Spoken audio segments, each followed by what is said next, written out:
প্রচার সেরে ফেরার পথে দুর্ঘটনায় অধীর রঞ্জন চৌধুরীর এসকর্ট কার। কান্দির জীবন্তীর কাছে অধীরের কনভয়ের লরির ধাক্কা ভাঙল কনভয়ের এসকর্ট কারের পেছনের অংশ।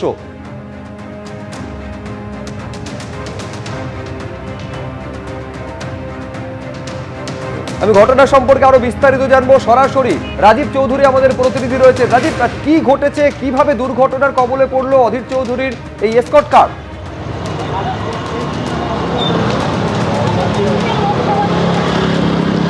সুব্রজিৎ, কান্দি থেকে বহরমপুরে যে রাজ্য সড়ক ধরে অধীর চৌধুরীর কনভয় যখন বহরমপুরের দিকে আসছিল, ঠিক জীবন্তীর কাছে বহরমপুর থেকে প্রায় 10 কিলোমিটার দূরে তার কনভয়ের যে প্রথম যে গাড়িটি এসকর্ট গাড়ি ছিল, সেই গাড়ি থেকে সাইড থেকে একটি ট্রাক ধাক্কা মারে।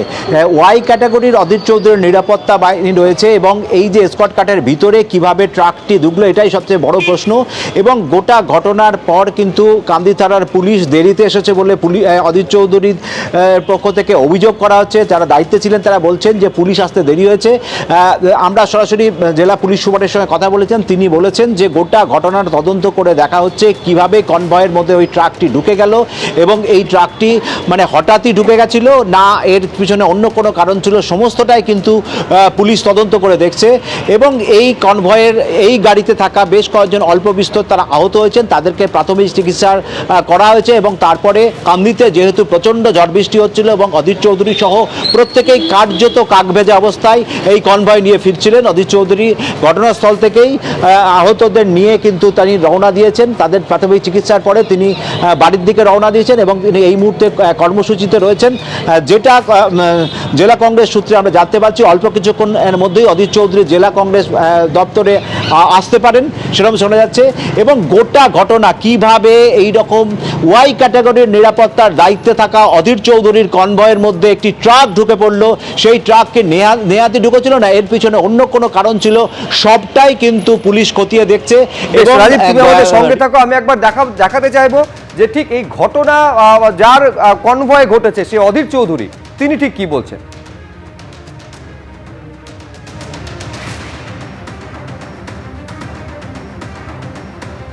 দেখতে পাচ্ছেন এই হচ্ছে সেই কনভয়, যে কনভয়ের এই হচ্ছে সেই এসকর্ট গাড়ি, যেখানে লরি পেছন থেকে ধাক্কা মারে, গাড়ির কাচ ভেঙে যায়, গাড়ির যে পেছনের অংশ সেটা পর্যন্ত ক্ষতিগ্রস্ত হয়েছে।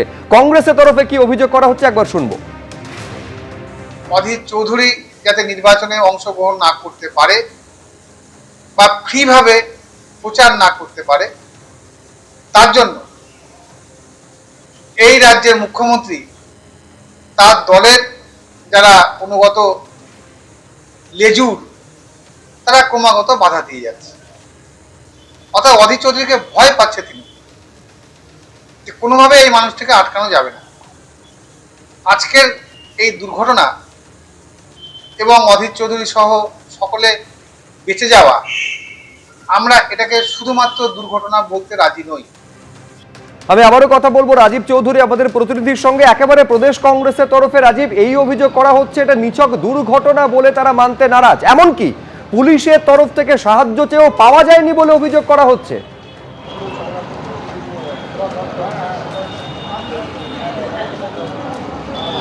সুব্রজিৎ, এই অভিযোগ করা হচ্ছে কংগ্রেসের পক্ষ থেকে এবং জেলা কংগ্রেস নেতৃত্ব মুখপাত্র তারা বলছেন এটা তারা নিছকে দুর্ঘটনা বলতে চাইছেন না এবং তারা বলছেন পরিকল্পিতভাবে আক্রমণ।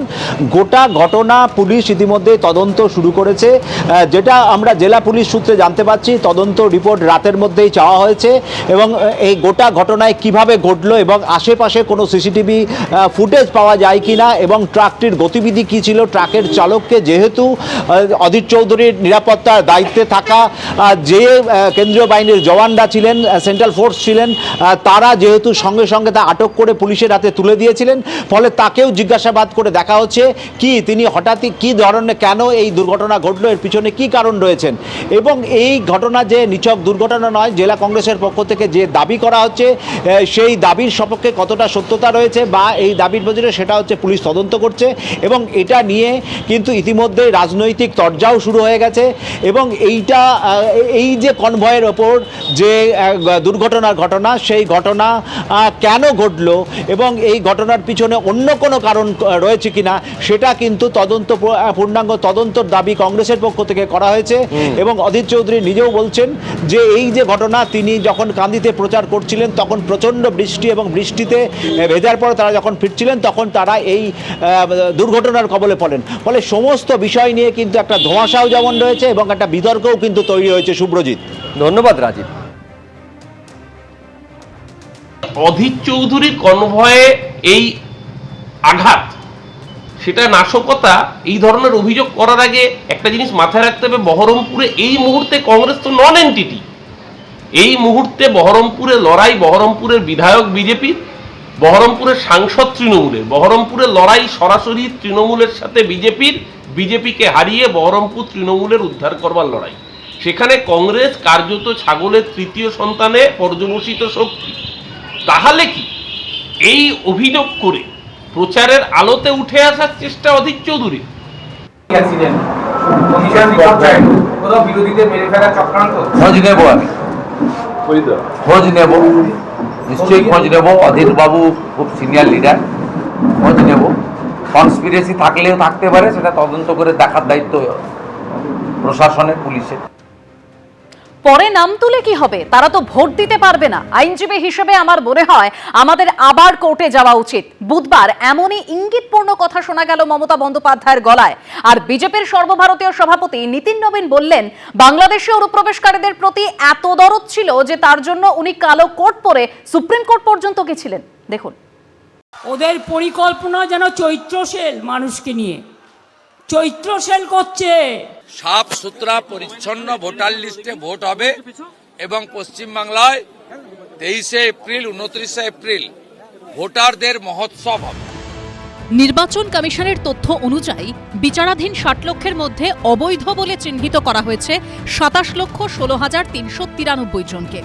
বৈধ হিসেবে চিহ্নিত হয়ে তালিকায় অন্তর্ভুক্ত হতে পেরেছেন 32,68,119 জন।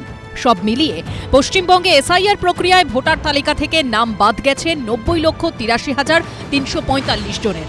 যাদের নাম বাদ গেল তারা ট্রাইব্যুনালে আবেদন করতে পারবেন। কিন্তু প্রশ্ন হলো, ট্রাইব্যুনাল যদি পরে কাউকে বৈধ বলে ঘোষণা করেও, তাহলেও কি তাদের সামনে এবার ভোট দেওয়ার আর কোনো সুযোগ থাকবে? এই প্রশ্ন যখন জোরালো হচ্ছে, তখন ইঙ্গিতপূর্ণ মন্তব্য করলেন মমতা বন্দ্যোপাধ্যায়। বাদ বাকি এমনকি অ্যাডজুডিকেশনে যে 27 লাখ কয়েক হাজার বাকি আছে, 50,000 60,000-এর মতো, তাদের ভোটাধিকার দেওয়া উচিত বলে আমি মনে করি। পরে নাম তুলে কি হবে? তারা তো ভোটটা দিতে পারবে না। এটা আমার মাথায় ঢুকছে না। আমরা এটা নিয়ে আবার যাব, আবার বিচার চাইব।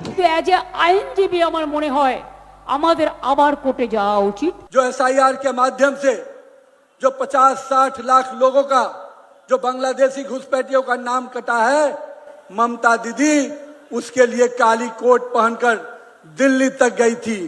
लेकिन मेरी माता बहनों के साथ जब अन्याय हुआ तो वो संवेदनशीलता उनके अंदर नहीं थी, पर बांग्लादेशी घुसपैठियों के प्रति इतनी रहनुमाई थी कि उनके लिए वो काला कोट पहनकर सुप्रीम कोर्ट तक गई थी। ভোটার তালিকা থেকে 2 কংগ্রেস প্রার্থীর নাম বাদ দেওয়া হয়েছিল। এরপর দুজনেই ট্রাইব্যুনালে আবেদন করেন। নথি খতিয়ে দেখার পর দুজনের নামই ভোটার তালিকায় তোলার নির্দেশ দেন কলকাতা হাইকোর্টের অবসরপ্রাপ্ত প্রধান বিচারপতি টি.এস. শিবগানাম। এখন প্রশ্ন তোলা হচ্ছে, সাধারণ মানুষের ক্ষেত্রেও যদি পরে এমনটা হয় এবং তারা এবার ভোট না দিতে পারেন, তাহলে কি হবে? মানুষ যদি ভোট দিতে না পারে তো ট্রাইব্যুনালের দরকারটা কি শুনি? কেন ট্রাইব্যুনাল তৈরি করেছিলেন? যে মানুষকে অ্যাপিল করবার জন্য। তারপরে বলছেন ফ্রোজেন করে দিলাম। এটা কি? আবার আমরা চ্যালেঞ্জ করব। আমরা জানতে চাইব, জানবার অধিকার আছে, মানুষের নাম তোলার অধিকার আছে, ভোটাধিকার আছে। সুপ্রিম কোর্ট পরিষ্কার লাস্ট হিয়ারিং এ বলেছে যে এই সংখ্যার লোক যাদের নিষ্পত্তি হয়েছে তাদের নাম ফাইনাল ভোটার লিস্টে আসবে এবং এইবার ভোটদান করার সুযোগ পাচ্ছেন না মানে যে আগামী কোনোদিন পাবেন না এটা নয়, এটা আমার কথা নয়, সুপ্রিম কোর্টের কথা। এসআইআর প্রক্রিয়ার মধ্য দিয়ে মৃত, ফেক, ডবল ট্রিপল এন্ট্রি ভোটারদের নাম বাদ গেছে শেষ অবধি কি হবে? ট্রাইব্যুনালের অবসরপ্রাপ্ত বিচারপতিরা কবে থেকে সম্পূর্ণভাবে কাজ শুরু করবেন? যাদের নাম বাদ গেছে তাদের মধ্যে কজন ট্রাইব্যুনালে আবেদন করবেন? এগুলোও বড় প্রশ্ন। আশাবুল হোসেন, সৌরভ বন্দ্যোপাধ্যায় ও শিবাশিস মৌলিকের রিপোর্ট, এবিপি আনন্দ। এবিপি আনন্দ, এগিয়ে থাকে, এগিয়ে রাখে।